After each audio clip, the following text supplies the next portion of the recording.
Sa gitna ng maingay at masiglang mga kalsada ng Manila, isang masigasig na lalaki ang abala sa pag-iinterview ng mga tao sa lansangan. Hindi ka panipaniwala, sigaw niya habang itinutok ang mikropono sa mga nagdaraan. Ang tanong, ano ang gagawin mo kung bigla kang magkaroon ng 4 na milyong piso? Sigurado akong babayaran ko ang lahat ng utang ko, sagot ng isang lalaki. Pero sa totoo lang, hindi sapat ang halagang iyon para makabili ng disenteng kondo dito, hindi ba? At iyon mismo ang hindi napansin ng unang biktima, isang lalaking medyo mataba, mukhang awkward, at tila hindi napapansin ng mga babae. Mukha siyang nag-iisip na bumili ng bagong kotse. Siguro gusto niyang magsimula ulit mula sa simula, bulong ng tagapag-interview. Sumunod ay isang magkasintahan. Ang babae, na halatang mas may kontrol, mabilis na nagsabi, ipapasa namin ang pera sa savings. Pagkatapos, inilabas ng tagapag-interview ang huling tanong, ang pinakamalaking tanong, kung ikaw ang pinakamayamang tao sa mundo, ano ang gagawin mo? Biglang bumaba ang enerhiya ng paligid. Mukhang naguluhan ang mga tao. Isang batang babae ang nag-alinlangan, siguro, magsisimula akong mag-enjoy sa buhay, maglibang ng mas madalas. Habang ang isa naman, mas maingat, ay nagsabi, sa tingin ko kailangan ko munang malaman kung paano maging mayaman bago ko isipin kung paano gastusin ang pera. Lumipat ang eksena sa isang makeover na TV studio. Isang sikat na babaeng host, si Maria, ang nagkomento sa mga manonood, napaka-interesante ng mga sagot, hindi ba? Tumalikod siya sa espesyal na bisita. At ngayon, gusto naming marinig ang pananaw ng tinaguriang unang Pilipinong naging pinakamayamang tao sa mundo. Isang tao na, ayon sa tsismis, ay may kakayahang makita ang hinaharap. Tumutok ang kamera sa isang batang lalaki.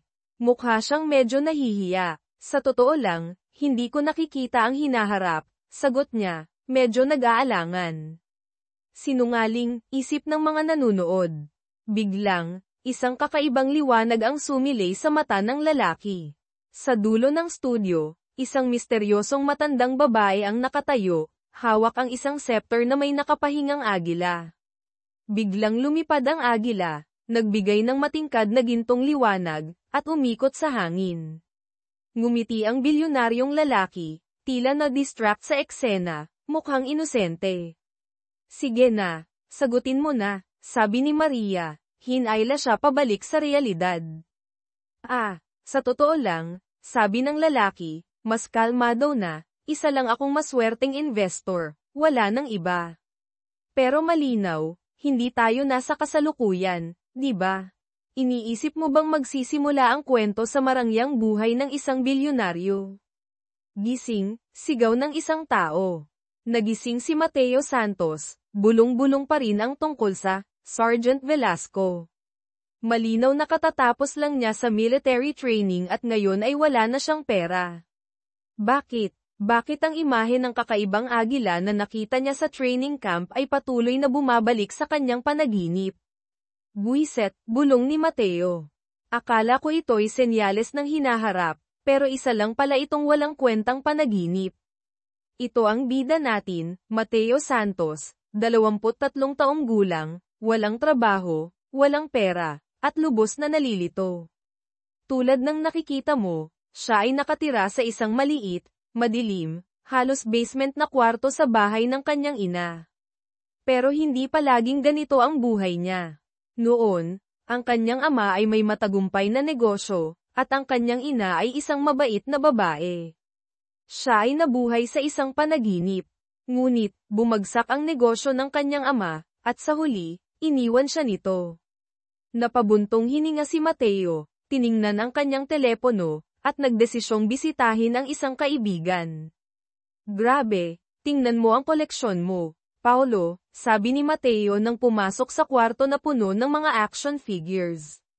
Ang isa dyan, mukhang maganda ang kalidad. Siguradong mahal yan. Ako, hindi ko kayang mangarap na bumili ng ganyan. Si Paulo Garcia, ang kaibigan niyang may salamin, ay tumawa ng may pagmamalaki. Tingnan mo ang epic na koleksyon ko, sabi niya habang itinuro ang paligid ng kwarto. Dablihin mo pa yan, mas maganda ang kulay. Napailing si Mateo.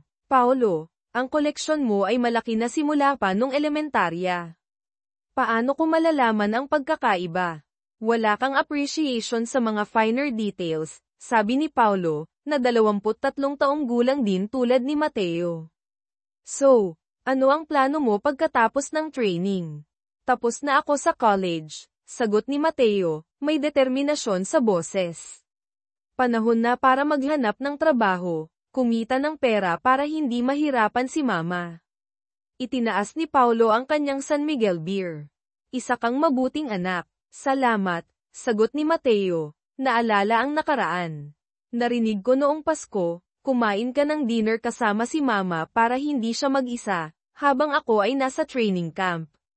Nagpatuloy ang usapan nila tungkol sa iba't ibang bagay, hanggang sa biglang naging seryoso si Paolo. Mateo, may mahalaga akong sasabihin. Lumapit siya. Natagpuan ko na ang password ng Bitcoin wallet ko. Napakunot ang noo ni Mateo, mukhang naguguluhan. Kinailangan ulitin ni Paolo. Naalala mo ang ruta, yung online game na nilaro natin araw at gabi. Noong araw, ibinenta ko ang lahat ng items ko sa game para bumili ng Bitcoin. Pero nawala ang password ko at nakalimutan ko na. Nanlaki ang mata ni Mateo. Alam niya kung gaano nakataas ang halaga ng Bitcoin ngayon. Eksakto, magkano? Habang nililinis ko ang shelf ng Wayfo, ko nabihira kong gawin na tagpuan ko ang papel na may password, paliwanag ni Paolo, at sinabi ang numero. 1,120 Bitcoin. Natulala si Mateo. Sinimulan niyang mag-compute sa isip. Ang mga numero ay mabilis na naglaro sa kanyang utak. Pagkatapos ng ilang segundo, nagtanong siya ng pautol, Paolo. Sinabi mo, may 1,120 Bitcoin ka. Sa presyo ngayon, ibig sabihin ba kumita ka ng halos 500 milyong piso? $500 million, sigaw ni Mateo, hinawakan ang balikat ng kaibigan. Seryoso ka ba? Paano naging ganito kalaki ang pera mo? Napakamot si Paolo. Sa totoo lang, medyo overwhelmed ako. Sobrang dami ng pera, hindi ko alam kung ano ang mararamdaman. Samantala, ang kaibigan niyang walang pera, si Mateo, ay mabilis na nagtanong, pwede bang pautangin mo ako ng 4 milyon piso? Hindi pwede, sagot ni Paolo, umiling. Nilipat ko na lahat sa exchange. Narinig ko tataas pa ang presyo ng Bitcoin. Hayop, sigaw ni Mateo, galit. Ang kuripot mo. Kung alam ko lang, mas seryoso sana akong naglaro noon. Ngunit bigla niyang naalala ang isang bagay. Hinawakan niya ang kamay ni Paolo. Sandali, noong binenta mo ang character na ruta, binenta mo rin ang character mo, di ba? May share ako dyan. Ibigay mo ang parte ko, kung hindi, magnanakaw ka. Binalewala ni Paolo ang sinabi niya. Sige, subukan mong alalahanin, ilang porsyento ang share mo. Habang sinusubukan ni Mateo na alalahanin ang lahat, bigla niyang nakita ito. Ang pamilyar na agila ay nakadapo sa tuktok ng gusali sa tapat, ang mga matatalim nitong mata ay tumitig ng diretso sa kanya. Bumilis ang tibok ng kanyang puso. Ito ang parehong nilalang na lumitaw sa kanyang panaginip. Ang agila ay pumagaspas ng mga pakpak, mabilis na lumipad papunta sa kanya, dumaan sa bukas na bintana, at umikot sa itaas ng ulo ni Mateo. Ang mga gintong apoy na iniwan nito sa hangin ay unti-unting nagtipon, bumuo ng kumikislap na mga salita. Bakit parang ang weird ng mukha mo? Tanong ni Paolo, napansin ang tila nawawala sa sarili niyang kaibigan. Paolo, tanong ni Mateo nang may kaba, alam mo ba ang tungkol sa isang kumpanya na tinatawag na Mountain Hill? Naguluhan si Paolo. Oo naman. Iyan ang pangalan ng trading platform kung saan ko iniimbak ang pera ko. Ang mga kumikislap na salita ay malinaw na lumitaw sa isipan ni Mateo, Mountain Hill malapit nang bumagsak. Nagsimulang mag-flashback si Mateo. Ang ganitong mga pangyayari ay nangyari rin noong nasa military training siya. Hindi ito ilusyon. Posibleng isa itong tunay na kakayahan. Tumingin siya ng diretso sa mga mata ni Paulo. Ang boses niya'y puno ng determinasyon. Paulo, makinig ka. Kailangan mong ibenta ang lahat ng Bitcoin mo. Ngayon na. Nag-atubili si Paulo, hindi maintindihan kung bakit biglang naging ganoon ka-agresibo si Mateo. Ngunit iginigiit ni Mateo. Ang boses niya'y puno ng urgency. Kahit isang segundo pang pag-aantala ay sobrang delikado. Ibenta mo na agad. Napako ang tingin ni Paulo kay Mateo. Sinusubukang intindihin ang mukha nitong seryoso. Sa huli, napabuntong hininga si Paulo at sumuko. Sige na, sige na. Ibebenta ko na. Dagdag pa niya, nakipag-ugnayan na rin ako sa ate ko para maayos ang account ko, kaya walang problema. Pero pagkatapos nito, kailangan mong ipaliwanag ng maayos ang lahat. Tumango si Mateo. Ngunit ang isip niya ay naguguluhan pa rin sa tanong kung bakit paulit-ulit na nagpapakita ang agila. Ang babala tungkol sa pagbagsak ng trading platform ay tila may low-ika, pero biglang napasigaw si Paulo, ang mga mata niya'y nakatitig sa screen. Grabe, bumagsak ang server ng platform. Agad na nagtanong si Mateo, ang puso niya'y kumakabog. Paano ang Bitcoin mo? Sa awa ng Diyos, huminga ng malalim si Paulo, halatang natatakot pa rin. Naibenta ko na lahat, ilang segundo bago tuluyang bumagsak ang lahat. Sinubukan niyang pakalmayan ang sarili. Tingnan ko muna, baka maintenance lang ito ng server. Samantala, mas nakatuon si Mateo sa tanong kung bakit ang lahat ng ito ay nangyari kasabay ng paglitaw ng agila. Biglang napasigaw si Paulo. Halos mawalan ng ulirat. Diyos ko, bumalik na ang server, pero lahat ng account ay walang laman. Nagkagulo online. Ang internet ay puno ng kaguluhan. Napatingin si Paulo kay Mateo. Ang mukha niya'y puno ng hindi makapaniwala. Paano mo nalaman na mangyayari ito? Halatang hindi alam ni Mateo kung paano ipapaliwanag ang lahat. Patuloy na nagtatanong si Paulo, litong-lito at gulat na gulat.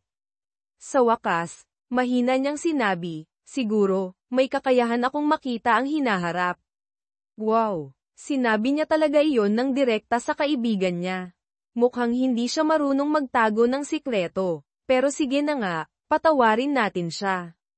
Sa huli, ang kaibigan niya naman ay halos magbigay na ng kalahating bilyong piso sa kanya, kaya okay lang siguro. Flashback, 1 taon ang nakalipas sa training battalion 10, sa gitna ng isang mortar firing exercise. Santos, huwag kang lutang. Mag-focus ka, sigaw ng isang sergeant. Tila wala sa sarili, mahina niyang sagot, opo, sergeant.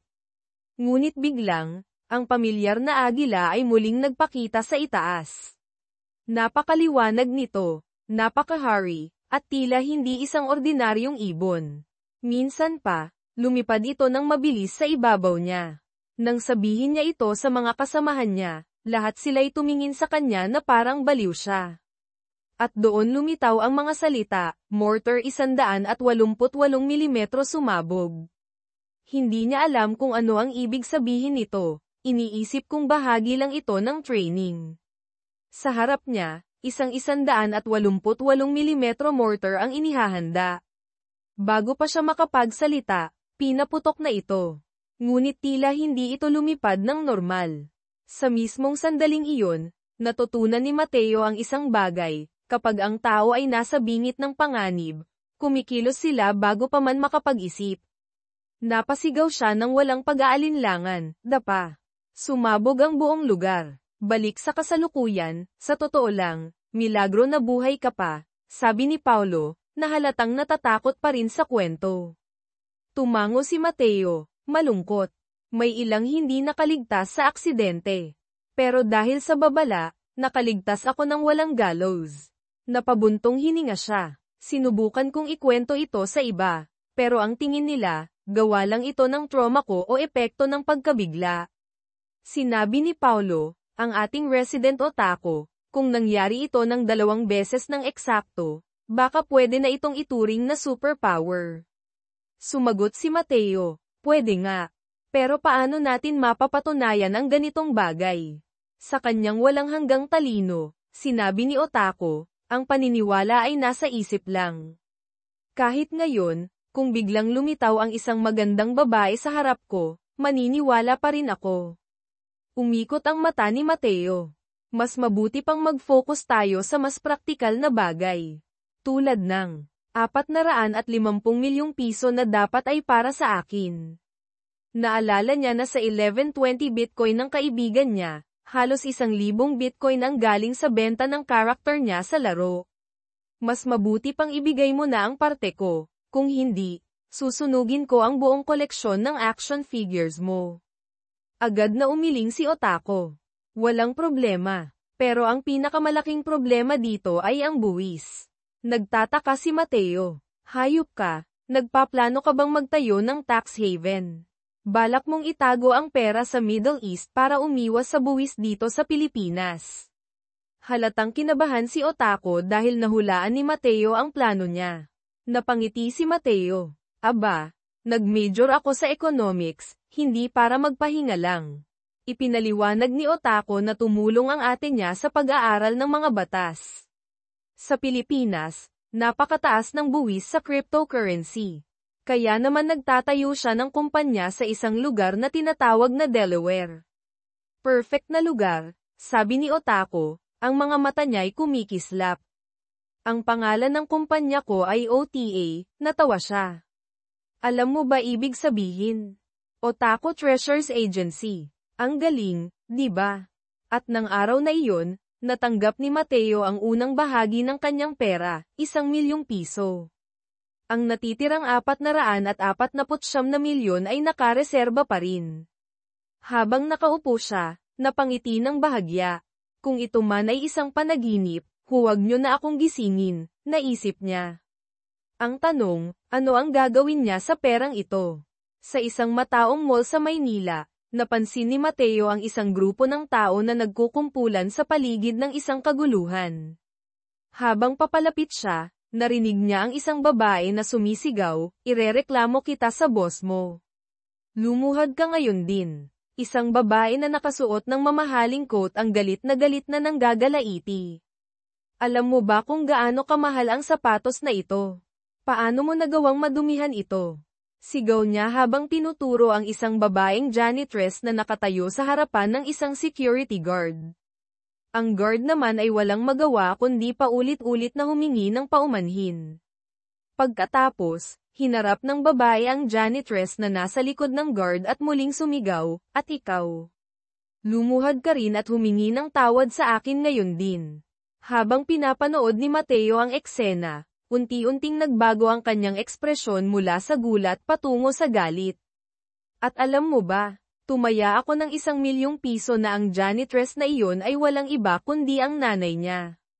At tama nga ako. Sa susunod na eksena, malinaw na nakita ni Mateo ang mukha ng kanyang ina, si Elena. Ang mayamang babae ay patuloy pa rin sa kanyang galit, tinuturo ang sapatos niya. "Papaluhurin kita at ipapalinis ko ang sapatos ko gamit ang dila mo." Ang guard ay halatang hindi na alam ang gagawin at lumingon sa janitress. "Ate, magsalita ka naman." Si Mateo, na hindi na maitago ang galit at pagkabigla, ay nag-init ang dugo. Palaging sinasabi sa kanya ng kanyang ina na nagtatrabaho siya bilang operator sa isang call center. Ang eksenang ito ay labis na nagpagalit sa kanya.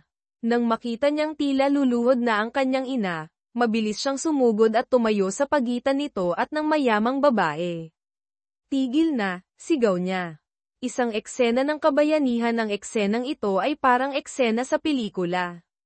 Ang pagligtas sa sariling ina ay mas astig kaysa sa pag-ipon ng pera, Diyos ko. Tumingin si Mateo ng diretso sa babae. Ang boses niya ay kalmado ngunit puno ng awtoridad. "Bakit kailangan mong palakihin ang isang maliit na bagay? At bakit mo kailangang pilitin ang iba na lumuhad?" Si Elena, ang ina ni Mateo, ay bahagyang tumingin sa ibang direksyon, halatang nahihiya. Ang mayamang babae naman ay nakapamewang, at ang boses niya ay puno ng yabang. "Anak ka ba ng babaeng ito?" "Oo, ako ang anak niya," sagot ni Mateo nang walang alinlangan. Ngunit biglang bumaliktad ang sitwasyon. Si Elena mismo ang nagsabi, hindi. Hindi ko kilala ang lalaking ito. Hindi siya anak ko. Wow! Karaniwan, ang anak ang kumakaila sa magulang, pero sa pagkakataong ito, ang ating bida ang binaliktad ng sariling ina. Tumingin si Mateo sa kanyang ina, ang boses niya'y banayad ngunit puno ng determinasyon. Nanay, iniisip mo ba kahit saglit na ikakahiya kita? Ang mga tao sa paligid ay nagsimulang magbulungan, litong-lito. Totoo bang ina niya ang janitress? Muling hinarap ni Mateo ang mayamang babae. Ipaliwanag mo ng maayos ang nangyari. Tinuro ng babae ang sapatos niya. Ang janitress na ito, nadumihan ang sapatos ko gamit ang kanyang mop. Habang patuloy ang kaguluhan, ang mga tao sa paligid ay nagsimula ng maglabas ng kanilang mga cellphone at kinukuhanan ng video ang eksena. Teka lang, ang buong gulong ito, dahil lang sa maliit na bagay na iyon, tanong ni Mateo, halatang hindi makapaniwala. Nagsimulang mawalan ng pasensya ang babae at muling sumigaw. Alam mo ba kung magkano ang sapatos na ito? Pero ngayon, ang kaharap niya ay isang tao na may tunay na pera. Kalmado si Mateo habang inilabas ang isang bungkos ng pera na nagkakahalaga ng 30,000 piso at inilapag ito sa mesa. Kunin mo ito at umalis ka. Pero kung gusto mong makuha ang perang ito, kailangan mong humingi ng tawad sa nanay ko. Kung ayaw mo, pwede kang umalis nang walang kahit ano. Ang mga tao sa paligid ay nagsimulang magbulungan. Ang pagtanggap ng pera ngayon ay nakakahiya. Ngumiti si Mateo. Bahagyang nakakaloko. Kung gusto mo, pwede kong ihagis ang pera sa sahig para gumapang ka at pulutin ito. Lubos na naguluhan at napahiya, ang babae ay napilitang humingi ng tawad, kahit na halatang labag sa kalooban niya. Habang nagmamasid sa paligid, tila sinisigurado niyang walang masyadong nakakakita. Pagkatapos niyang magsalita, mabilis niyang inagaw ang pera mula kay Mateo at sinimulang bilangin ito. Ngunit hindi pa tapos si Mateo. Tawagin mo ang manager mo, sabi niya, ang boses niya'y malamig. Pagkatapos, hinarap niya ang babae. Mas mabuti pa siguro kung umuwi ka ng nakapaa, dahil binili ko na ang sapatos na suot mo. Kung hindi mo ito ibibigay, tatawag ako ng pulis at sasabihin kong nagnakaw ka. Napako ang babae, ang mukha niya'y halatang naghalo ang pagkagulat at galit. Hindi na siya pinansin ni Mateo at ay nalalayan ang kanyang ina palabas. Ang babae naman ay patuloy pa ring nagdadaldal sa likuran nila. Hoy, huwag kang madamo. Hindi mo naman isusuot ang sapatos na ito, hindi ba? Ngumiti si Mateo at bahagyang tumango. Oo naman. Hindi ko ito isusuot. Dadalhin ko ito sa bahay at itatapon sa basurahan. Nagsimula nang magwala ang babae, at nagkaroon ng kaunting kaguluhan. Sa labas ng mall, anak, dapat bumalik ka at ayusin ang gulo, sabi ni Elena, halatang nag-aalala. Sinubukan niyang kumbinsihin si Mateo, ngunit niyakap lang siya ng anak. Ayos na ang lahat, nanay, sabi ni Mateo, ang boses niya'y puno ng pagmamahal. Mas nag-aalala ako kung bakit parang ang payat-payat niyo na. Inakala ni Elena na naaawa ang anak niya sa kanya dahil sa trabaho. Panandalian lang ito, anak. Mula ngayon, hindi mo na kailangang magtrabaho pa, putol ni Mateo. Simula ngayon, ako na ang bahala sa lahat ng pangangailangan mo. Nagliwanag ang mukha ni Elena, puno ng kasiyahan. Ang anak ko, napakalaki na talaga. Tinitigan niya ang anak ng may pagmamahal. Pero, saan ka nakakuha ng pera? Ibinenta ko lang ang gaming account ko kasama ang kaibigan kong si Paulo, nanay.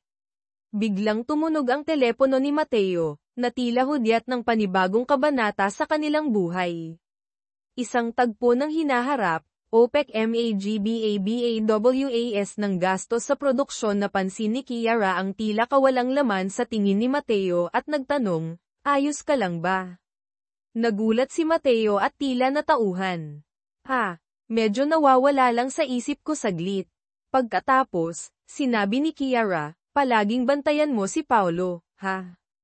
Alam mo naman kung gaano siya kawalang silbi minsan. Napangiti si Mateo at tumawa ng bahagya. Pagkatapos ay nagtanong siya, tungkol saan ba ang pulong na ito, ate? Ipinaliwanag ni Kiara, pinag-uusapan nila ang pagbawas ng gastos sa produksyon. Si Paulo, tulad ng karamihan sa atin, ay walang ideya kung ano ang ibig sabihin nito. Napilitang magpaliwanag pa si Kiara. Sa mundo ng pananalapi, ang mga tao ay umaasa sa stock market at iba pang mga asset. Pero para sa mga kumpanyang pisikal tulad ng OPEC, ang lahat ng pera nila ay nakasalalay sa langis at ginto. Ang Estados Unidos, bagamat isa sa pinakamalaking tagagawa ng langis, ay gumagamit ng napakalaking dami ng langis para sa mga digmaan at sa huli ay nangangailangan ng mas marami kaysa sa kanilang nagagawa. Pero dahil sa shale gas, nagbago ang lahat. Ngayon, pati ang Amerika ay nag-e-export na rin ng langis. Ang tanong ngayon, patuloy ni Kiara, ay kung paano maaapektuhan nito ang merkado. Kung bababa ang presyo ng langis sa Pilipinas sa ilalim ng $50 kada barrels, maraming kumpanya ang magsasara. Kaya naman may ganitong pulong para maghanap ng paraan upang bawasan ang gastos at manatiling buhay. Sa kasalukuyan, ang presyo ng isang barrels ng langis ay nasa $60 na, at hirap na sila. Tinanong ni Mateo kung ano ang mangyayari kung magtagumpay ang kasunduan. Ipinaliwanag ni Kiara, kung mangyari iyon, tataas ng husto ang presyo ng langis, at lahat ng nasa industriya ay magdiriwang. Napailing siya, maliban na lang sa mga ordinaryong tao. Ang mga tunay na masaya lang ay ang mga bilyonaryong gaaman na iyon. Sinulyapan niya si Mateo. Bakit bigla kang interesado sa usaping ito? Umiling si Mateo at ngumiti ng bahagya. Wala naman, ate. Na-curious lang ako. Sumasang-ayon ako, sabi ni Kiara, pero ang mga forecast ay mukhang hindi pabor. Sa loob ng kotse ni Paulo habang naipit sa traffic sa loob ng kotse ni Paulo na puno ng sticker ng mga waifu, nag-isip si Mateo kung bakit lumitaw ang mensaheng iyon. Kung alam niyang tataas ang presyo ng langis, maaari siyang bumili ng maraming barrels ngayon at ibenta ito sa mas mataas na presyo sa hinaharap.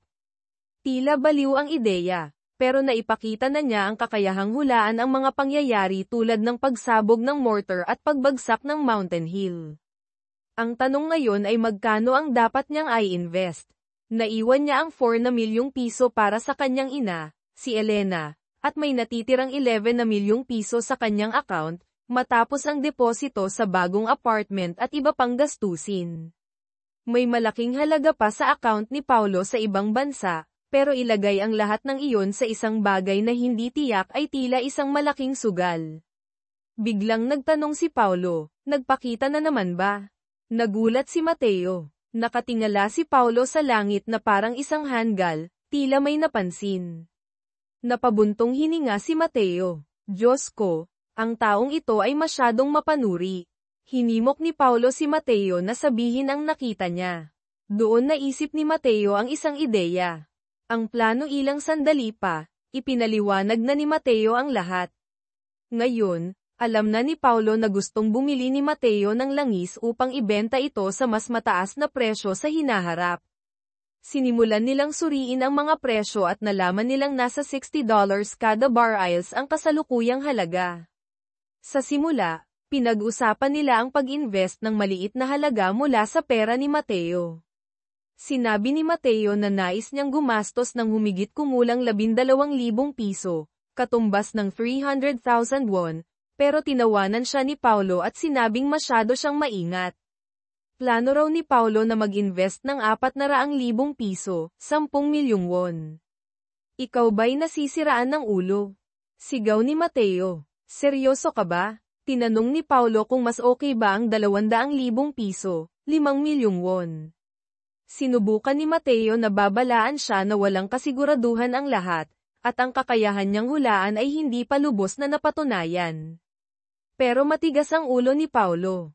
Hindi ako tataya ng mas mababa sa 120,000 piso, 3 milyong won. Napailing na lang si Mateo at sumuko. Sa totoo lang, bumagsak na ang presyo ng langis sa nakaraan. Kahit hindi magtagumpay ang kasunduan, maaaring may benta pa rin nila ito ng may kaunting lugi. Pero ang ideya ng pag-invest ng malaking halaga batay lamang sa isang hindi tiyak na kakayahan ay nakakatakot pa rin. Pero hey, ang swerte ay nakangiti sa mga matatapang. Sinimulan na ni Mateo ang pag-click. Sa tulong ng payo ni Mateo, nagpasya si Paulo na i-invest ang isang malaking bahagi ng kanyang yaman sa langis gamit ang mga futures contract sa New York Stock Exchange, online lahat, pero kailangan ng lisensyadong broker. Ngayon, ang kailangan na lang nilang gawin ay maghintay ng resulta ng pulong ng OPEC. Ang bagong tahanan sa kabutihang palad, nakahanap si Mateo ng disenteng apartment na may 2 kwarto sa mas mataas na palapag. Nagbayad siya ng 4 na milyong piso bilang deposito. Hindi man ito marangya, pero higit pa sa kanilang inaasahan. Masayang-masaya si Elena. Ngayon, may 2 kwarto na tayo at makikita pa natin ang pagsikat ng araw mula rito. Halatang emosyonal si Elena. Para kay Mateo, sapat nang makita ang ngiti ng kanyang ina upang gawing sulit ang lahat ng kanyang pagsisikap. Habang nag-aayos ng gamit, biglang tumahimik si Elena. May hawak siyang ilang gamit mula sa isang kahon, mga bagay na pag-aari ng yumaong ama ni Mateo. Nang lumiit ang kanilang bahay sa paglipas ng mga taon, nawalan sila ng espasyo para sa mga alaala. Ngayon, tila bumalik ang lahat ng alaala ng nakaraan. Tumingin si Mateo sa kanyang ina. Madalas mo pa rin bang iniisip si Papa, Ma? Oo naman, anak. Sagot ni Elena, ang boses niya ay nanginginig. Napakahirap ng trabaho niya. Pero hindi man lang niya nakita ang ganitong araw. Kung nabuhay lang siya ng mas matagal. Tahimik na tinitigan ni Mateo ang larawan ng kanilang dating tahanan, ang bahay na itinayo ng kanyang ama mula sa hirap at tiyaga. Pero matapos ang pagkamatay nito, nawala ang lahat, at napilitan silang ibenta ang bahay. Hindi napigilan ni Elena ang kanyang luha. Tumayo siya bigla. Sige, anak, ayusin mo na ang kwarto mo. Magpapahinga lang ako saglit. Habang tinitingnan ang kanilang bagong kusina, napansin ni Mateo na kailangan nilang bumili ng mga bagong gamit. Nakita rin niyang hirap na hirap ang kanyang ina sa pagbubuhat ng mabibigat na kahon.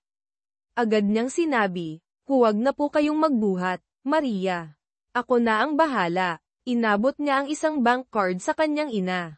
Narito po, Maria. May laman itong 4 na milyong piso. Gamitin niyo po para sa lahat ng kailangan niyo. Nanlaki ang mata ni Elena. Ano ba yan, Mateo? Bakit ka gumagastos ng ganyan kalaki? Marami na akong naipon, hindi mo na kailangan pang gawin ito. Ngunit nanatili si Mateo sa kanyang desisyon. Ma, isipin niyo na lang po na ito ang paraan ko ng pagpapasalamat sa inyo. Ang huling pagsusugal matapos bayaran ang apartment, bigyan ng pera ang kanyang ina, at ayusin ang lahat ng kailangan. Natira kay Mateo ang humigit kumulang 11 na milyong piso. Sa teorya, sapat na ito para hindi siya mag-alala sa mga gastusin sa loob ng ilang taon. Pero mukhang hindi kontento ang ating bagong investor na manatili lamang sa ganoong estado.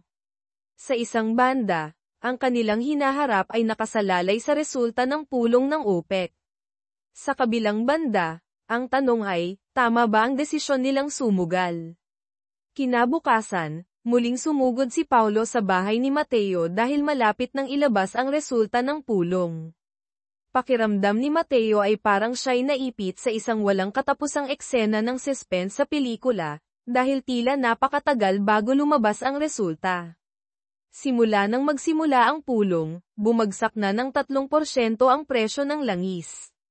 Ang ibig sabihin nito, isang bahagi ng kanilang puhunan ay tila naglaho na sa papel. Kalma ka pa ba ngayon? Tanong ni Mateo kay Paulo. Ngunit buong kumpiyansa si Paulo na sumagot, hindi ako natatakot. Naniniwala ako sa Conmat Tintray. Upang may bailang ang atensyon nila, nagpasya si Mateo na maglaro ng video games kasama si Paulo. Pero ang adik sa laro na ito ay puro mga simulation game ng pakikipag-date kasama ang mga anime girls na sobrang sexy ang nilalaro.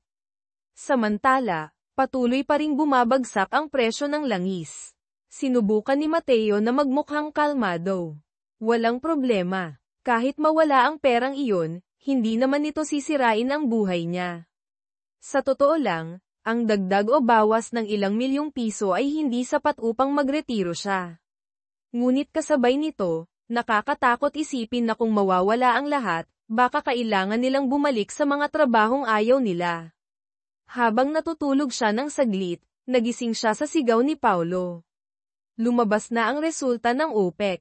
Nag-uunahan ang mga balita, OPEC nagkasundo sa pagbabawas ng produksyon. Magkano na ang presyo ng langis? Tanong agad ni Paulo. Nang suriin nila, umabot na sa $73 kada barrels ang presyo. Sa loob lamang ng ilang minuto matapos ang anunsyo, tumaas ito ng 20%. Tingnan mo ang account natin. Ibenta mo na, Paulo, sigaw ni Mateo. Dapat natin itong ibenta ngayon, dahil wala akong anumang hula tungkol sa mga susunod na mangyayari. Agad na sumunod si Paulo.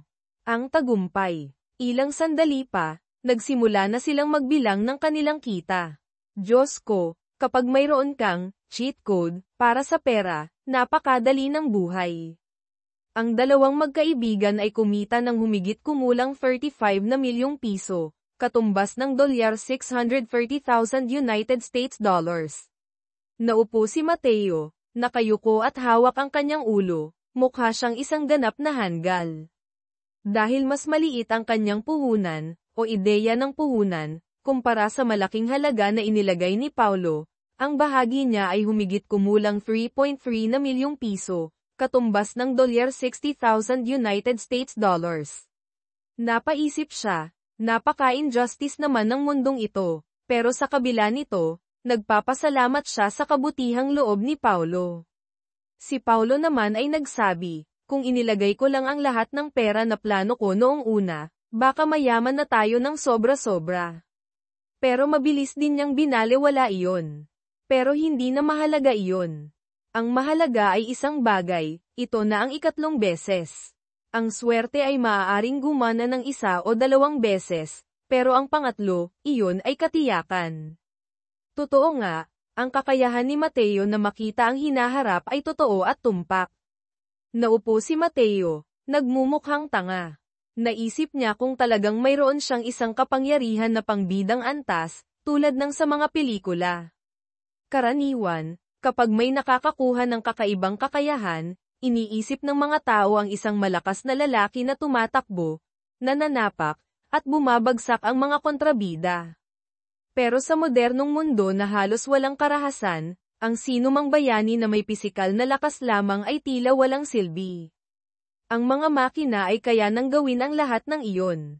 Ngunit ang kakayahang makita ang hinaharap, iyon ay isang bagay na hindi matutumbasan.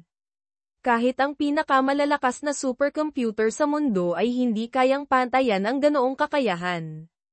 Ang plano ni Paulo agad na nagtanong si Paulo kung kaya bang hulaan ni Mateo ang lahat mula sa resulta ng mga laro sa sports hanggang sa mga aksidente. Kung talagang gumagana ang kakayahan niya ng ganoon, talagang nakakabaliw ito. Ngunit mas interesado si Mateo na alamin kung kailan ito nagsimula at bakit ito nangyari. Kahit si Paulo, na kadalasang parang hanggal, ay may punto. Nagsimula ang lahat sa insidente ng mortar, noong halos mamatay siya. Ipinapakita nito na ang kakayahan niya ay tila na trigger lamang sa mga sitwasyong pang-krisis. Malinaw na iniisip ni Paulo na gamitin ito bilang isang safety net halimbawa, kung mawawala na lahat sa kanya, baka biglang lumabas ang maliit na agila upang sagipin siya. Ang layunin ngayon ay alamin kung bakit ito lumitaw sa una at kung paano ito muling lilito. Habang pinag-uusapan nila ito, binanggit ni Paulo na ang unang pagkakataon na lumitaw ang kakayahan ni Mateo ay sa Bitcoin, at ang pangalawa ay sa usapan nila ng kanyang ate na si Kiara. Kung susuriin ang dalawang insidenteng iyon, maaaring gumagana lamang ang kapangyarihan ni Mateo sa mga sitwasyong may kinalaman sa pananalapi. Nakaramdam ng pagkalito si Mateo, lalo na dahil sa insidente ng mortar. Sinabi ni Paulo na maaaring may maliit na eksepsyon, mga sitwasyong may kinalaman sa buhay at kamatayan. Bigla, napaisip si Paulo at tinanong kung ano ang nangyari matapos ang insidente ng mortar. Ipinaliwanag ni Mateo na naging malaking iskandalo ito dahil ang aksidente ay dulot ng korupsyon at mababang kalidad ng mga materyales. Ang mga kumpanyang nagsupply ng mga materyales ay bumagsak ng husto ang halaga ng kanilang mga stocks sa merkado. Itinuro ni Paulo na, sa isang paraan, hindi lang ito tungkol sa buhay ni Mateo kundi pati na rin sa pananalapi. Sumang-ayon si Mateo, may punto nga. Sa mundong ito, halos lahat ng bagay ay direktang o di-direktang konektado sa pera. Ang alok ni Paulo ilang sandali pa, inilabas na ni Paulo ang alok na pareho nilang alam na darating. Gagamitin ni Mateo ang kanyang kakayahan upang makita ang hinaharap, at si Paulo ang magbibigay ng lahat ng kapital na kailangan nila para sa mga pamumuhunan. Sa tingin ni Mateo, ito ay isang solidong kasunduan. Sa huli, ang maliit na puhunan niya ay walang laban sa napakalaking kapasidad ni Paulo. Bukod pa rito, hindi niya alam kung hanggang kailan tatagal ang kakayahan niya. Baka ito na ang huling pagkakataon na magamit niya ito. At dahil handang akuin ni Paulo ang lahat ng posibleng pagkalugi habang naghahati pa rin sila sa kita kung magtagumpay, wala namang mawawala kay Mateo kahit na mag-fail ang kanilang investment. Halos masyadong maganda ang alok na ito para tanggihan. Ngunit nagsimula ring mag-alinlangan si Mateo kung patas ba ang kontratang ito. Bagaman mukhang okay, may malaking problema, kahit totoo ang kakayahan niya, walang kasiguraduhan na ang lahat ng nakikita niya ay 100% tama. Habang binabanggit ni Mateo ang kanyang mga pag-aalinlangan, hindi na nakikinig si Paulo. Punong-puno ng kasabikan dahil sa kasakiman, sinabi lamang niya sa kaibigan na tumigil na sa pagdududa. Ang mahalaga lang sa kanya ay kung totoo ang kapangyarihan ni Mateo, mayroon silang perpektong pagkakataon upang maging sobrang yaman. Mayroon siyang napakalaking kapital na pwedeng i-invest. Magkasama, maaari silang kumita ng mga halagang hindi kapanipaniwala. Ang kailangan lang gawin ni Mateo ay makipagkamay sa kanya, at magkasama nilang sisimulan ang kanilang paglalakbay sa mundo ng pamumuhunan. Ang pagtakas ni Mateo ngunit biglang tinanong ni Mateo, paano kung hindi ko hawakan ang pangit mong kamay? Sa imahinasyon ni Paulo, ang kanyang kamay ay tila nagliwanag. Sinabi niya ng may pagkadramatiko, kung ganoon, hindi na tayo magkikita pa. Halika na, kaibigan ko, sumama ka sa akin sa mundo ng mga mayayaman. Habang literal na nanginginig si Mateo, biglang tumunog ang kanyang telepono. May tumatawag na nagngangalang Minjun, iniimbitahan siyang uminom sa Hongdae, ipagpalagay nating isang lugar na katulad ng Makati o BGC sa Pilipinas. Kung nandyan si Juan, darating ako, sagot ni Mateo, sabay paalam kay Paulo. May plano na ako, babalik ako mamaya.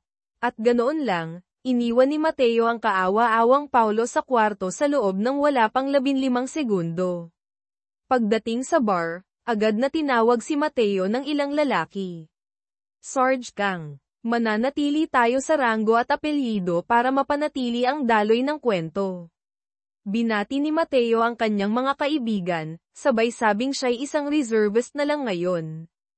Agad namang ipinakilala ng isa sa kanyang mga kaibigan ang tunay na dahilan kung bakit siya dumating ng mabilis. Ang taong maaaring magpabagsak sa investor na nakakakita ng hinaharap ay naroon mismo sa harapan niya. Ang pangalan niya ay Shin Yuri. Sa kaliwa niya ay si Huang Juhu, isa pang panganib na naglalakad. Ligtas ba si Mateo? Hindi na. Kinuha niya agad ang isang baso ng alak. Mukhang may hinahanap si Mateo na isang taong nagngangalang Juan, pero sinabi ng kanyang kaibigan na mahuhuli ito.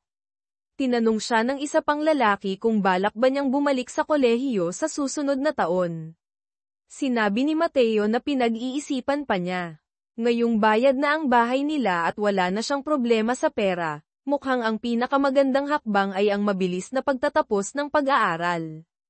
Tumayo si Shin Yuri. Itinaas ang kanyang baso.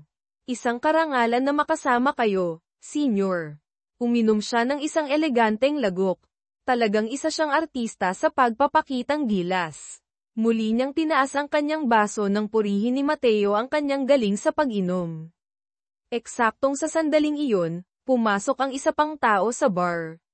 Si Jong Kwan-woo. Mukhang senior ito ni Mateo sa militar o sa ibang lugar. Gusto ni Mateo na ang babae sa grupo ang magbuhos ng alak para sa lalaking ito habang sila'y nag-uusap tungkol sa trabaho at negosyo. Binanggit ng kaibigan ni Mateo na 4 na kumpanya ang nagsasama upang bumuo ng isang malaking conglomerate. Ang problema, kapag nagsama ang 4 na kumpanya, hindi lahat ng empleyado ay mananatili.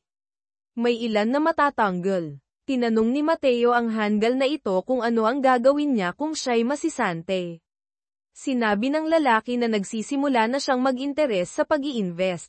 Pagkatapos ng ilang bote ng alak, iginiit ng lalaki na walang magaling na investor sa bansang ito, kundi mga magagaling na negosyante lamang. Ngunit kailangan nila ng isang taong matapang at may kapital upang magsimula ng mga tunay na hakbang sa lungsod. Samantala, si Yuri ay naglalaro ng kanyang cellphone sa ilalim ng mesa. Nagre-record ba siya? Sinabi ko na sa inyo, ang babaeng ito ay mapanganib. Ang inosenteng lalaki sa tabi niya ay sa wakas nagtanong, ano bang ginagawa mo? Paliwanag ni Yuri na dapat ay makikipagkita siya sa isang kaibigan, pero dahil narito siya ngayon, tinawagan na niya ang kaibigang iyon. At nang banggitin niya ang pangalang, Soa, tila nanigas ang buong bar. Nagsimulang magpawis ng malamig si Mateo. Ang babaeng ito ba'y sobrang delikado, o may nangyari na? Ngunit huli na para umatras. Pumasok na siya. Kung tatanungin niyo ako, mas mapanganib si Yuri. Ang babaeng naka-black dress na maikli ay hindi naman ganoon kalala. Hindi ko sinasabing pangit siya, pero hindi siya kasing delikado ni Yuri. Naupo si Mateo, mukhang isang tanga, at pawis na parang naliligo. Agad siyang nakilala ng babae. Kang Jinho, mananatili tayo sa buong pangalan ng pangunahing karakter para sa eksenang ito. Napakatarantado. Ito ang unang beses na nagkita silang muli mula nang maghiwalay sila. Kaya pala, hindi siya isang ganap na talunan tulad ng iniisip natin. Ang gago ay nagkaroon ng girlfriend bago pa magsimula ang kwento. Ang malas lang talaga. Ang pag-uusap sa nakaraan. Ilang segundo pa lang ang lumipas, naiwan na silang dalawa sa mesa. Binanggit ng babae na 2 taon na mula nang huli silang magkita. Kinumpirma ito ni Mateo at sinabing maayos naman ang kanyang buhay ngayon. Tinanong niya kung masaya ba siya sa bagong nobyo nito. Oo, masaya kami, sagot niya. Mukhang nakikipag-date siya ngayon kay Go Jong-hyuk. Talo ang bida natin sa isang gym king. Sa totoo lang, ang lalaki ay mas mukhang kuya niya kaysa nobyo, pero bahala na. Gusto niyong malaman. Iniwan si Mateo. Ang tarantadong si Go Jong-hyuk ay anak ng isang mayamang pamilya. At pagkatapos ng breakup nila ni Mateo at ang pagsali nito sa militar, nagsimula siyang makipag-date sa lalaki. Ngayon, nakaupo lang si Mateo, nakatitig sa kanya, mukhang isang ganap na handgal. Sinabi ng babae na nagbago na siya ng sobra. Noon, akala ko medyo boring ka. Diyos ko, mas malala pa pala siya dati. Ang bida natin ay nakipagrelasyon sa kanya noong mas masahol pa siya. Humingi siya ng tawad sa paghiwalay kay Mateo noong nasa mahirap itong sitwasyon. Sinagot siya ni Mateo ng simple. Ayos lang. Tapos na iyon. At ngayon, biglang naging malambot ang babae, kinagat ang kanyang mapupulang labi, at tiningnan si Mateo gamit ang ganoong klaseng tingin. Simula pa lang, gusto talaga kita. Hindi natuwa si Mateo. Hindi pa man siya nagiging emosyonal, gusto na niyang alamin ang ibig sabihin nito. Parang ang weird pakinggan, sagot niya, pero gusto talaga kita noon. Sinabi niya na ito'y dahil sa kumpiyansa ni Mateo, at iyon ang palaging hinangaan niya dito. Kung ganoon, bakit mo ako iniwan? Tanong ni Mateo. Umiling lang siya. Malinaw na sinunggaban ko lang ang oportunidad nang dumating ito. Oportunidad makipag-date sa isang mayaman. Oo, tama. Sinabi pa niya ito ng direkta, na parang walang kahit anong itinatago. Dagdag pa niya, hindi niya kayang palampasin ang pagkakataong matupad ang kanyang mga pangarap. Ang pangarap niya, malinaw naman, ay magpakasal sa isang mayaman. Gusto ni Mateo malaman kung ano ang pinagsasabi niya. Ngayon, nanigas ang babae, halatang nahihiya, at tumayo ng awkward. Kailangan ko nang umalis. Pero hindi hinayaan ni Mateo na matapos ito ng ganoon lang. Ano ang ibig mong sabihin sa pangarap mo? Tiningnan lang siya ng babae ng isang beses bago umalis, sabay bulong na ang pangarap niya ay ang maging matagumpay. Samantala, naiwan si Mateo na nakaupo, nakasubsob sa mesa na parang isang tambak ng basura. Ang nakaraan ni Mateo 2 taon na ang nakalipas, bago pa man may libing ang kanyang ama, na foreclose na ang kanilang bahay. Lahat ng kamag-anak nila ay tumalikod sa kanila. At si Soa, iniwan siya bago pa siya makapagluksa. Napilitan siyang sumali sa militar. Samantala, ang kanyang ina ay naiwan mag-isa upang magtrabaho at mabuhay. Diyos ko, napakalupit na dagok iyon. Hindi lahat ng tao ay kayang makaligtas sa ganoong sitwasyon. Pero kamakailan, nagbago ang lahat. Ang kanyang mga pamumuhunan ay nagbigay ng malaking kita, at ang unang malaking tagumpay niya ay ang kalakalan sa langis. Ngayon, nakaupo siya roon, puno ng pagmamalaki, iniisip kung ano nga ba ang ibig sabihin ng tagumpay. Eksaktong sa sandaling iyon, lumitaw ang agila sa harapan niya. Nagbiro pa si Mateo. Narito ka ba para uminom, bata? Pero tulad ng dati, pinalipad ng nilalang ang kanyang mga pakpak, umiikot sa itaas niya. At nang makita niya ang mensahe nito, lumiwanag ang kanyang mga mata. Kaya ito pala ang hinaharap niya. At syempre, ang tarantadong manunulat ay hindi sasabihin sa atin kung ano ang nakasulat. Pero batay sa reaksyon niya, mukhang magandang balita ito. Ang susunod na nangyari ay nagising si Mateo sa bahay ni Paulo, sabay gising sa kaibigan niya, sumisigaw tungkol sa isang mahalagang bagay. Lasing pa si Paulo, at pabagsak na tanong, ano bang gusto mo? Mateo, puno ng kasabikan, sumagot, gusto kong magtagumpay. Diyos ko, hindi maaaring siya'y naaapektuhan pa rin ng boring na si Soa. Si Shin Yuri ay 10 beses na mas mahusay, isang tunay na reyna. Ang umaga ng hangover dumating ang umaga, at ang hangover ay bumagsak sa kanya. Kaya nga sinasabi nila, ang pag-inom ng alak ay parang pagnanakaw ng kaligayahan mula sa kinabukasan mo. Mga bata, huwag kayong uminom ng alak. Si Paulo, bilang isang tunay na kaibigan, ay palaging naghahanda ng burger para sa kanya upang matulungan siyang makabawi. Diyos ko, ganito ba ang diet ng mga Amerikano? Siyempre, gusto ni Paulo malaman kung ano ang nangyari kagabi. Mateo, na mukhang walang pakialam, ay sumagot, hindi ko na maalala. Pero totoo ba ito? O sobra lang siyang lasing kaya nagka-amnesia? Agad siyang tinukso ni Paulo. Umuwi ka kagabi na sobrang excited, sigaw ng sigaw na may nakita kang mahalagang bagay. Napabuntong hininga si Mateo. Sige, ipapaliwanag ko. Tinanong niya si Paulo, nakapag-invest ka na ba kahit minsan? Paulo, na tila walang alam sa mundo ng investment, ay sumagot ng pabiro, syempre hindi pa. Sa kabilang banda, si Mateo ay nag-aral ng finance sa kolehiyo at sumali sa mga investment group.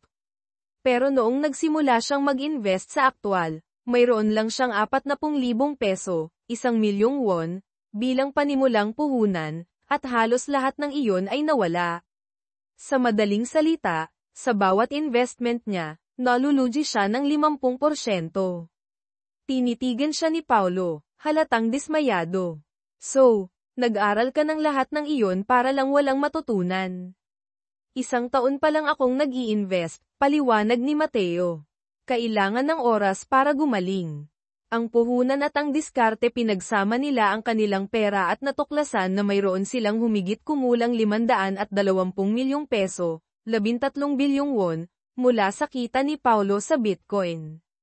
Alam ni Mateo na ito ay mas maraming pera kaysa sa nakikita ng karamihan sa kanilang buong buhay. Ang problema, sa mundo ng investment, mahalaga ang laki ng kapital mo.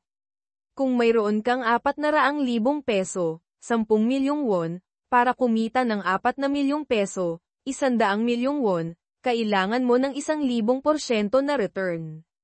Pero kung mayroon kang 400 milyong peso, 10 bilyong won, 1% na return lang ay magbibigay na sa iyo ng 4 na milyong peso.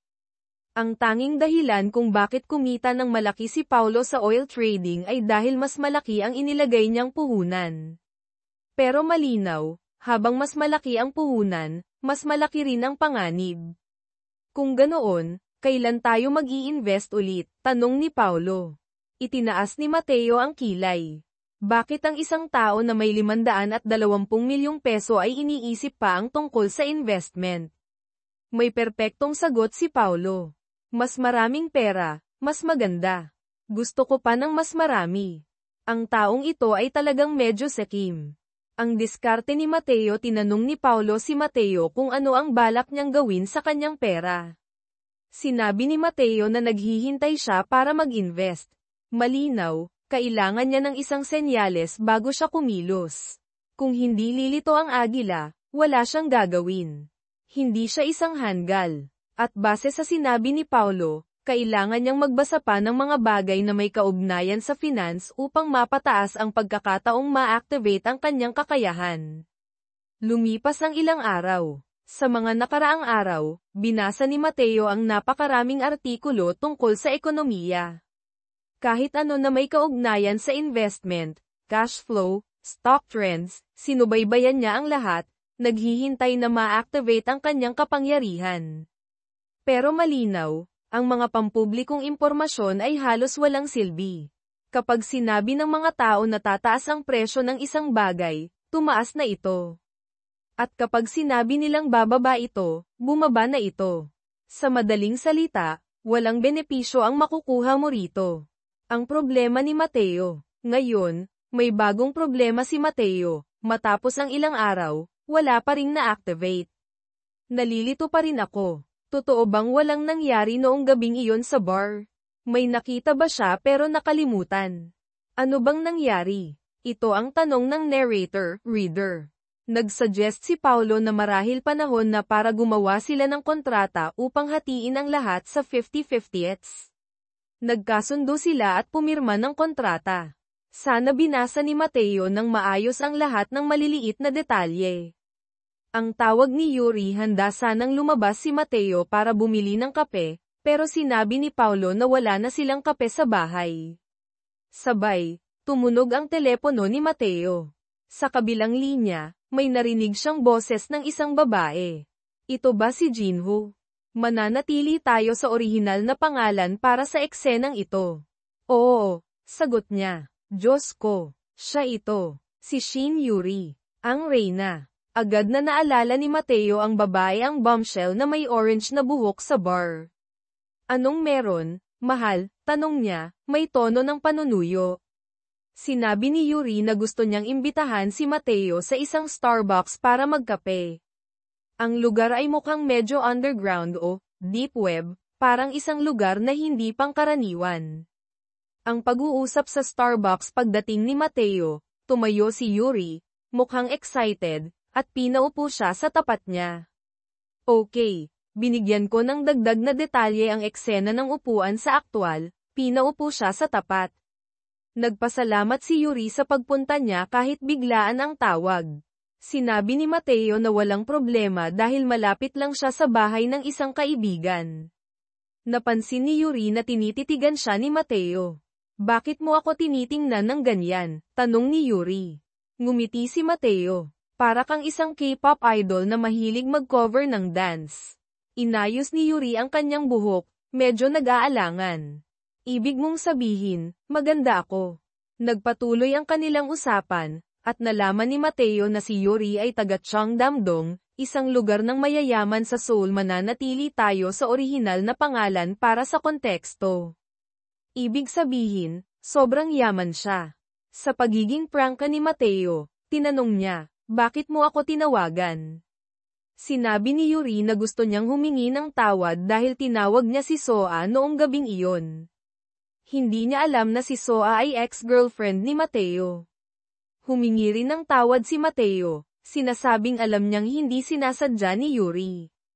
Ang hiling ni Yuri pagkatapos, Tinanong ni Yuri kung balak ni Mateo bumalik sa kolehiyo sa susunod na semester, ngayong tapos na ang kanyang serbisyo militar. Sinabi ni Mateo na oo. Binanggit ni Yuri na marahil ay magiging magkaklase sila. Mukhang interesante ito. Bigla, sinabi ni Yuri na may gusto siyang ipakiusap kay Mateo. Umupo ng maayos si Mateo, nagtatanong kung bakit bigla siyang nagiging mahiyain. Magpapahayag ba siya ng nararamdaman? Diyos ko, hindi alam ni Mateo kung ano ang sasabihin. Tatanggihan ba niya o tatanggapin? Ang problema, sobrang ganda ni Yuri para tanggihan. Diyos ko, ganito ba talaga ang nangyayari? Pero sa huli, inamin ni Yuri na gusto lang niyang humingi ng tulong sa pagbili ng bagong telepono dahil natatakot siyang maloko. Napagtanto ni Mateo na masyado siyang nag-isip ng malayo. Pumayag siya, pero sinabi niyang hindi siya mahusay pagdating sa gadgets. Ngumiti si Yuri. Basta nandyan ka, sapat na iyon. Sa isip ni Mateo, si Paulo ang perpektong tao para rito. Ang tarantado ay bumibili ng lahat ng bagong telepono at gadget sa merkado. Pagdating sa tindahan ng telepono, agad na pumasok si Yuri at tinanong kung mayroong Samsung L6. Umupo si Mateo habang sinimulan ng empleyado ng tindahan ang pagpapaliwanag ng lahat ng mga tampok ng telepono. Ang tarantado nating bida ay nakaupo lang doon, nag-iisip. Diyos ko, ang pagbili ng telepono ngayon ay napakakomplikado. Dapat mas simple ito. At sa totoo lang, hindi naman talaga kailangan ang presensya niya rito. Dahil dito, nagsimula siyang maglakad-lakad at tumingin sa paligid. Kinuha niya ang isang unit ng L6 at naalala na bago siya sumali sa militar, ang pinakabagong modelo noon ay L3 pa lamang. At iyon ang sandaling nag-activate ang kapangyarihan ng agila. Ang agila ay lumipad papasok sa tindahan, umiikot sa ibabaw ng ulo niya. Sa pagkakataong ito, lumitaw ang mensahe, L6 ngitig na produksyon. Napakunot noo si Mateo. Nalilito siya. Ano ito? Sa tingin ko, malinaw naman, hindi ba? Ang telepono ay malapit nang ihinto ang produksyon. Pero tingnan natin kung saan haantong ito. Napansin ni Yuri na nakatingin si Mateo sa kawalan. Anong tinitingnan mo? Tanong niya. Pumikit si Mateo at ngumiti. Wala, may lamok lang na dumaan. Siyempre, ang tarantado nating bida ay tuwang-tuwa. Isa na namang senyales ang naganap. Ang pag-uwi sa daan pauwi, binanggit ni Yuri na iniisip niyang bumili ng kulay dilaw, pero mas gusto niya ang kulay asul kaya iyon ang pinili niya. Mateo, na tila walang interes, ay sumagot, oo, maganda nga. Pero malapit na itong ihinto ang produksyon. Napakunot noo si Yuri. Biglang nanigas si Mateo. Sa sobrang pag-iisip niya tungkol dito, hindi sinasadyang nasabi niya ng malakas. Sa desperadong pagtatakip, bigla niyang sinabi na kailangan niyang umalis dahil may kailangang asikasuhin. Kumaway siya ng palem at mabilis na umalis. Habang nakatingin si Yuri sa kanyang pag-alis, napabuntong hininga siya. Iniisip niya na sana man lang ay naimbitahan niya si Mateo para kumain bilang pasasalamat sa tulong nito. Sa bahay ni Paulo samantala, sa bahay ni Paulo, biglang pumasok si Mateo na sumisigaw. Paulo, sabi nila ang Samsung L6, kinuha ni Paulo ang kanyang telepono. Tinuro ito ni Mateo. Ang bagay na yan, malapit nang ihinto ang produksyon. Lubos na nalito si Paulo.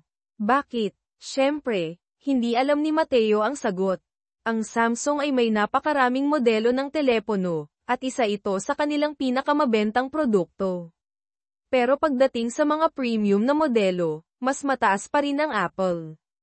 Kamakailan, ang Samsung ay nangunguna sa merkado dahil sa L5 at L6. Ang L5 ay nakapagbenta ng 50 milyong unit, at ang L6 ay inaasahang makakapagbenta ng 70 milyon.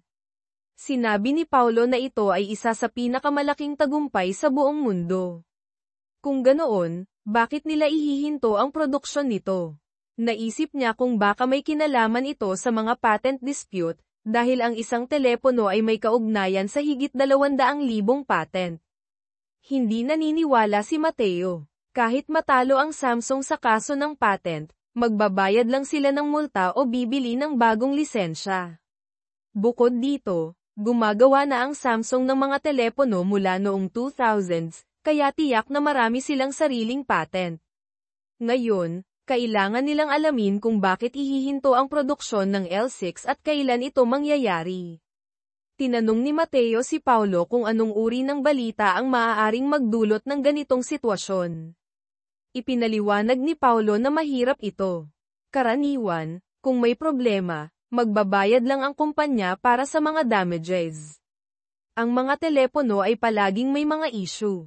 Hindi nila maaaring kanselahin ang buong linya ng produkto dahil lang sa isa o dalawang problema. Umupo silang dalawa, nag-iisip.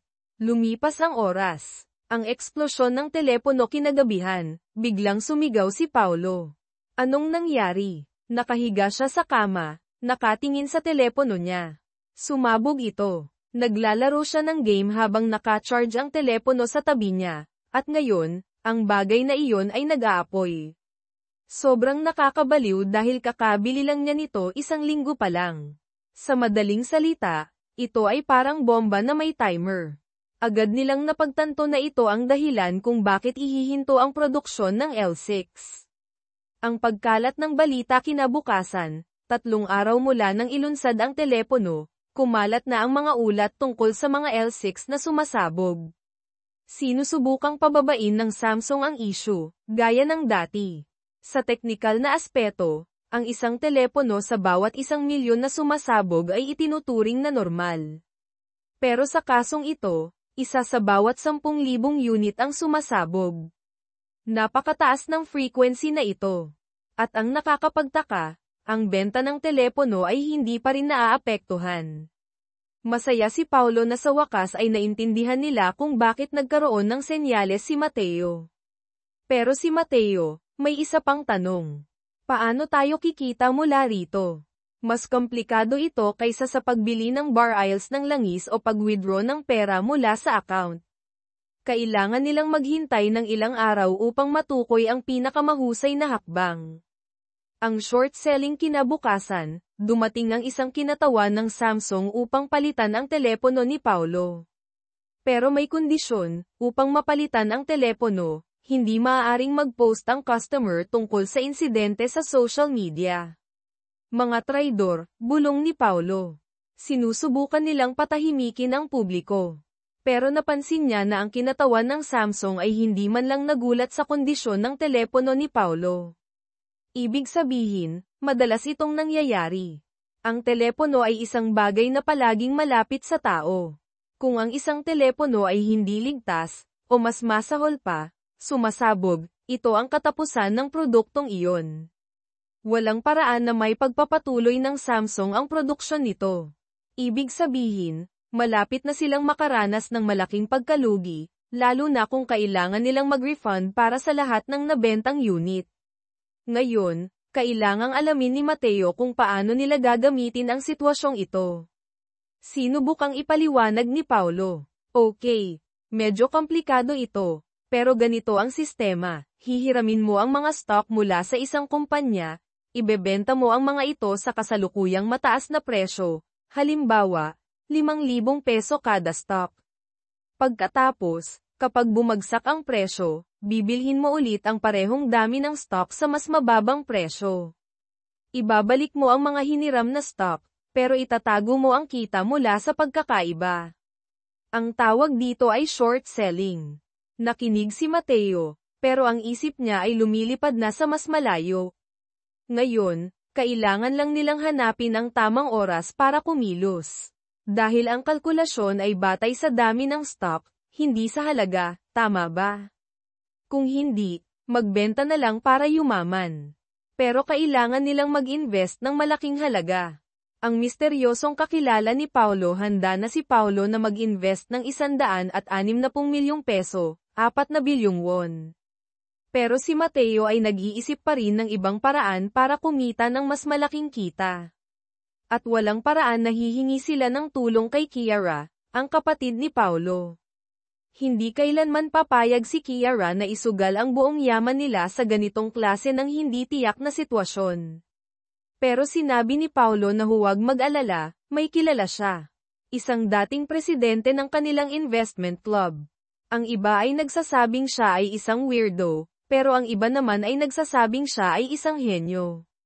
Sa isang restaurant narito na, ang dakilang investor, ang pangalan niya ay Lee Sang-hyuk, mananatili tayo sa orihinal na pangalan. Mukha siyang pagod na pagod, parang hindi siya lumabas ng bahay ng ilang linggo. Siguro nanood lang ng anime buong araw. Ang taong ito, parang nakikita ko ang sarili ko sa kanya. Mateo ipinakilala si Paulo at nagtanong kay Sang-hyuk kung ano na ang nangyari sa buhay niya matapos siyang tumigil sa kolehiyo dahil sa pagbagsak ng kanyang mga investments. Sinabi ni Sang-hyuk na nagtrabaho siya bilang driver ng Uber at pilit na sinisikap na makaraos. Matapos mawala ang lahat at magtrabaho bilang driver, sa wakas ay naintindihan niya ang halaga kahit ng 10 peso. Si Mateo ay biglang naging emosyonal. Ang taong ito ay isang inspirasyon. Dumaan siya sa matinding paghihirap, nawala ang lahat, pero hindi kailanman sumuko. Tinanong ni Sang-hyuk kung bakit siya tinawag ni Mateo. Ipinaliwanag ni Mateo na gusto niyang magbukas ng account para sa futures trading. Ano ang futures trading? Sa esensya, ganito gumagana ang futures trading. Sinasabi mo, sa loob ng 5 araw, bibilhin ko ang stock na ito sa halagang 200 peso. Pumapayag ang nagbebenta. Kahit pa magbago ang presyo, kailangan mong bayaran ang 200 peso, at kailangan niyang ibenta ito sa iyo. Kung tumaas ang presyo sa 400 peso, malaki ang kita mo. Pero kung bumaba ito sa 20 peso, magbabayad ka pa rin ng 200 peso para sa isang bagay na halos walang halaga. Kaya tinatawag itong futures trading, binibili mo ito para sa hinaharap. Hindi tulad ng regular na stocks, kung saan ibinebenta mo ito base sa kasalukuyang presyo ng merkado. Kapag bumaba ang presyo, ibinebenta mo ito sa mas mababang halaga, kapag tumaas, ibinebenta mo ito para kumita. Naglaan sila ng oras para mag-compute. Gumawa si Mateo ng ilang kalkulasyon at natuklasan na kung magtagumpay ang lahat, maaari siyang kumita ng 10 bilyong peso. Babala ni Sang-hyuk agad na tinawag siya ni Sang-hyuk na baliw. Hindi mangyayari yan. Madalas na sumasablay ang mga bagay-bagay. Ang taong ito ay praktikal. Pero sa totoo lang, ganito ang nangyayari sa mga taong bumibili ng mga online courses. Dati, may 12 milyong peso siya sa kanyang account, pero ngayon, nagmamaneho siya ng Uber para kumita ng ilang libong peso kada araw. Ito ang dahilan kung bakit ang mga online courses minsan ay sumisira ng buhay. Agad na tinanggihan ni Sang-hyuk ang teorya ni Mateo.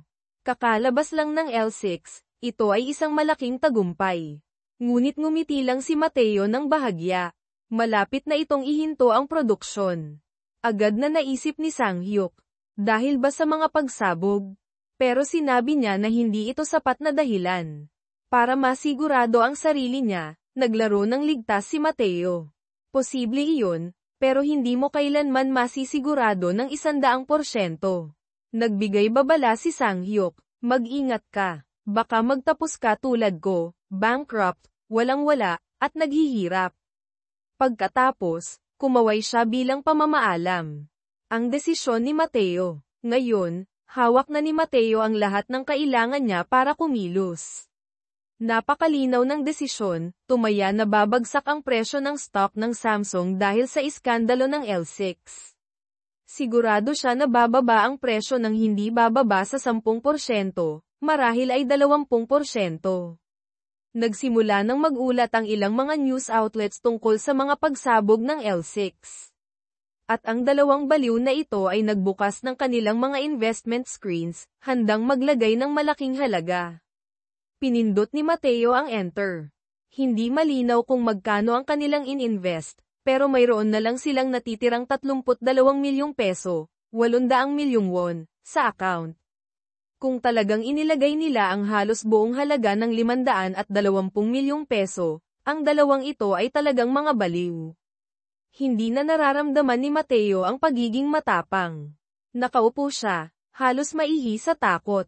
At biglang nangyari ang pinakamasama. Kinabukasan, ang stock ng Samsung ay tumaas ng 8%. Ang kanilang futures bet ay naging isang ganap na sakuna. Malapit na silang mawalan ng lahat. Si Mateo ay tahimik na umiinom ng kanyang inumin. Napansin na si Paulo ay mukhang hindi rin masaya. Mukhang matagumpay na naitatago ng Samsung ang mga insidente ng pagsabog, at mabilis na inaayos ang mga kapalit ng mga telepono. Tinanong ni Paulo kung ang Samsung ay mag-aanunsyo ng pagtigil ng produksyon kinabukasan. Si Mateo ay nagkibit-balikat lang. Sana nga, ang anunsyo ng CEO ng Samsung kinabukasan, lumabas ang CEO ng Samsung sa entablado. Malinaw na binanggit niya ang isyu sa mga baterya, sinabing papalitan nila ito at humingi ng paumanhin sa publiko. Pero ang problema, sa halip na ihinto ang produksyon, inihayag nila na papalitan nila ng libre ang 6 na milyong devices. Para kay Mateo, ito ay isang sakuna. Ang opinyon ng publiko ay naging positibo sa hindi inaasahang paraan. Ang Samsung ay handang palitan ang 6 na milyong telepono ng walang bayad. Napaka-impressive nito. Bukod pa rito, maaari lang nilang palitan ang mga baterya ng mga teleponong naibalik at ibenta ang mga ito sa mas mahihirap na bansa. Sa kabila ng lahat ng ito, ang stock ng Samsung ay bumaba lamang ng 1.5%. Ang kumpanyang ito ay nagpakita kung gaano talaga sila kadetalye at katuso. Si Paulo ay naglalakad-lakad sa kwarto, lubos na nadudurog ang puso. Sa halagang 520 milyong peso na mayroon sila, 240 milyong peso ang nawala. Si Mateo ay lubos na nalulungkot. Hindi lang siya nawala ng malaking halaga, pero ang kanyang kontrata ay hindi patas kay Paulo.